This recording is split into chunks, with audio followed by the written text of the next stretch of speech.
exclusive concentration upon one master and one master only. In God to Man and Man to God, Meher Baba states the following. The supremacy of the claim of the master is not to be challenged even by the reverence the disciple feels for masters other than the one who has accepted him. All masters are one in consciousness. One master is not greater than another. The disciple must, however, place his own master above all other masters until he transcends the domain of duality and realizes unity. Exclusive concentration upon one master is usually indispensable for gathering up the psychic energy of the disciple. By studying the teachings and works of other perfect masters and avatars, are we breaching our exclusive concentration on one master and one master only? The most common objection is related to this very issue of exclusive concentration upon one master and one master only. This question actually pertains to a much broader question that applies to the teachings of no less than all the perfect masters, saints, and avatars of all time. This question can be rephrased like this. Even if a perfect master or a saint is confirmed and validated by Meher Baba himself, is it okay for us Baba lovers to actually read or study or even go as far as assimilate their teachings into our worldview? Is it okay for us Baba lovers to study the life story and teachings of these Baba-verified perfect masters and saints, such as Hafiz, Rumi, Tukaram, St. Francis, St. Augustine, Teresa of Avila, Kabir, Ramakrishna, John of the Cross, Rabia, Upasani Maharaj, Vivekananda, Jesus, Rama, Mohammed, Buddha, or Krishna? Or are we to take their teachings only with a grain of salt, so to speak, forbidden from looking too deeply into them or taking them too seriously? Is it okay to have a Rumi poetry night or a Hafiz poetry night at a Meher Baba gathering or a Sahavas? Or would this constitute a serious breach of this indispensable, exclusive concentration? Or is Rumi, Kabir, Tukaram, and Hafiz somehow okay, just not Upasani Maharaj for some reason? So, what do you do, for example, when Meher Baba mentions The Dark Night of the Soul by St. John of the Cross in God Speaks as part of his explanation of the fourth plane? Do we read the book or not? Of course, we should read the book and read it carefully. But you don't have to take my word for it. You need only take his word for it. For the answers, let's go to the source, to Meher Baba's discourses, starting with the introduction written by Don Stevens. Meher Baba continued to emphasize that he had not come to teach or lay down new precepts. He stressed repeatedly that the truth had been revealed by the great ones of the past, and that the present task for humanity is to realize the truth embodied in their teachings. Discourses Introduction. It seems pretty clear to me that Meher Baba must have repeatedly stressed, as in over and over again, that the present task for humanity is to realize the truth which is embodied in the teachings of the great ones of the past. That he did not come to teach or lay down any new precepts or principles, because the truth had been revealed by the great ones of the past already, and is embodied in their teachings. How are we to ever know what these teachings are, that were given to us by the great ones of the past, if we are not to even really examine them in the name of exclusive concentration? On page 220, under the title, Assimilation of Divine Truths, Baba goes even deeper by saying the following. The Types of Meditation, Part 4, Assimilation of Divine Truths. Subtitle, Study of the Divine Truths. The more fruitful mode of general meditation consists in studying the revealed truths concerning life and the universe. This mode of understanding and assimilating the divine truths can start by hearing or reading the expositions of the divine, which have their source in the masters of wisdom. The discourses, or the writings of the Avatar and the perfect masters, whether living or of the past, are suitable objects for this mode of general meditation, because the assimilation of divine truths revealed through them enables the aspirant to bring his life into line with God's purpose in the universe. Discourses, page 220.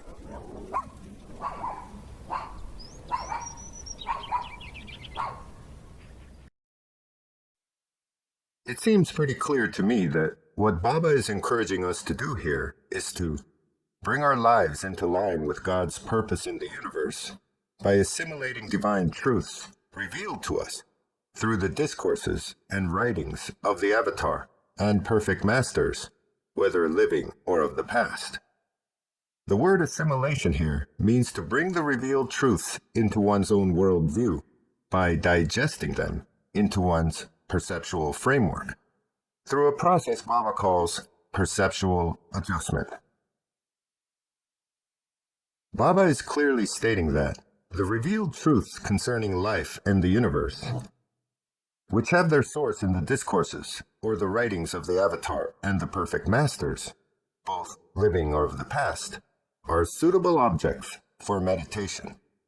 He further adds, meditation that starts from reading about the revealed truths has this special advantage of being easily accessible to most aspirants. Unlike certain specialized forms of meditation, which Baba discusses in the following chapters, general meditation is something that is easily accessible for everyone. It is implied here that these revealed truths are not exclusively reserved for the advanced few. He is clearly recommending it for the general public at large. But, you might ask, other masters and saints is one thing. What about the Bible, or the Quran, or the Bhagavad Gita? Isn't it wrong, just outright wrong, to study those? In the discourses, in a section called Transition to Deeper Aspects of Sadhana, Baba explains, but ultimately, the aspirant has to transcend the phase of external conformity and become initiated into the deeper aspects of spiritual sadhana. When this happens, the external aspects of religion falls into the background, and the aspirant gets interested in the essentials revealed in all the great religions. True sadhana consists in a life that is based upon spiritual understanding, and it comes to a person who is truly keen about spiritual realities. What? Did Baba just explain to us that when an aspirant is initiated into the deeper aspects of sadhana, or practice, he transcends the phase of external conformity and becomes truly keen about spiritual realities, and thereby becomes interested in the essentials revealed in all the great religions? Did Baba just say that true sadhana, or practice, consists in a life that is based upon this spiritual understanding? The essentials revealed in all the great religions can be found in the revealed truths contained in the scriptures of those religions, as well as the work of the saints and masters who help us understand what these scriptures mean. These essentials revealed in all the great religions are contained in what Upasani Maharaj endearingly calls the Shastras, essential teachings. Essential means absolutely necessary, extremely important, or that which you cannot do without. What are some of these essentials that all religions without exception share? You might be surprised what some of these essentials are. For example, belief in reincarnation is definitely not one of these essentials. How do we know this? Simple. Islam and Christianity do not expound on reincarnation. Their metaphysics talks of only one life. Hence, belief in reincarnation does not qualify as one of these essentials shared by all the great avataric religions. The reverence for truth, reality, spiritual understanding and knowledge, and the abhorrence of falsity, illusion, lies, and deception is a good example of an essential principle that is universally shared by all the great avataric religions.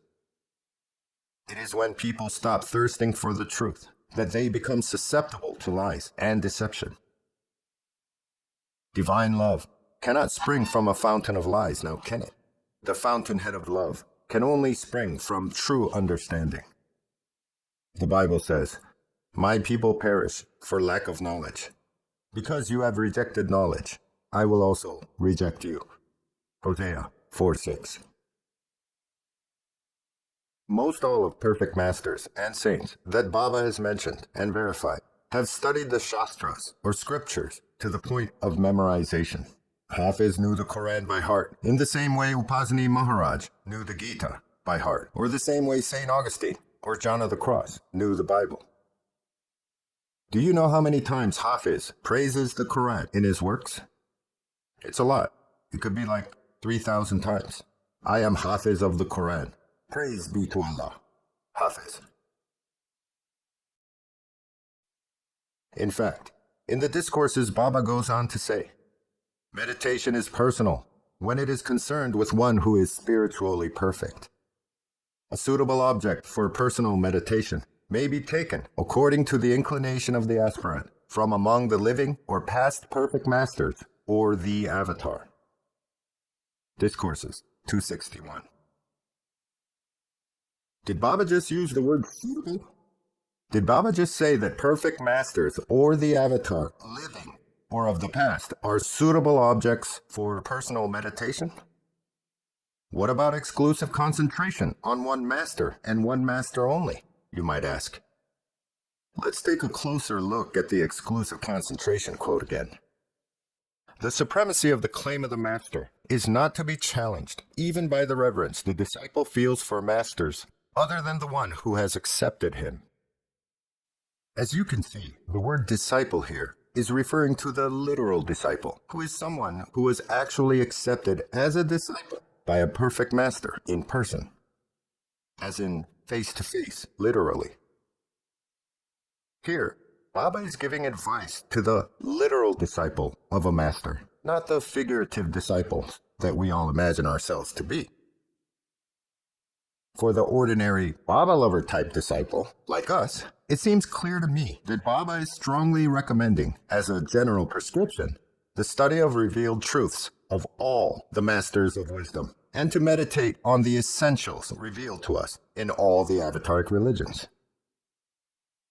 For a Baba lover, studying the revealed truths contained in Upasani Maharaj's selected talks does not constitute a sin or a betrayal of Baba, or a breach of that all-essential exclusive concentration that we must have only for Baba.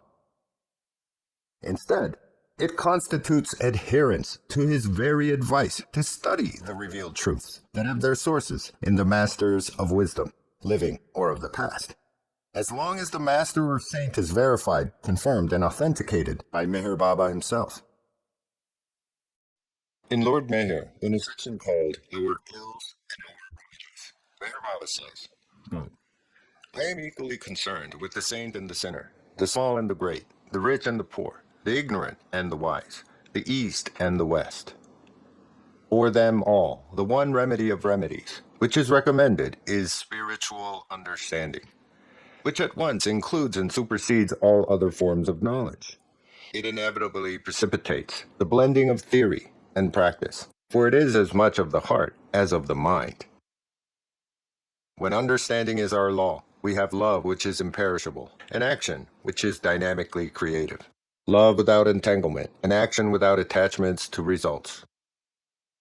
True understanding about man's place in God's life universal will enable man to avoid much suffering, physical and mental, sometimes invited by himself through wrong action, and often created by himself through vitiated imagination. This spiritual understanding is not formed by picking and choosing truths that you like and avoiding some uncomfortable truths. This spiritual understanding, if anything, has to be comprehensive. If you want to know how comprehensive this spiritual understanding is, please check out the curriculum of Hazrat Babajan High School. Doubtless, fools cannot love him, for the love of him springs directly from the knowledge of him. Al-Ghazali.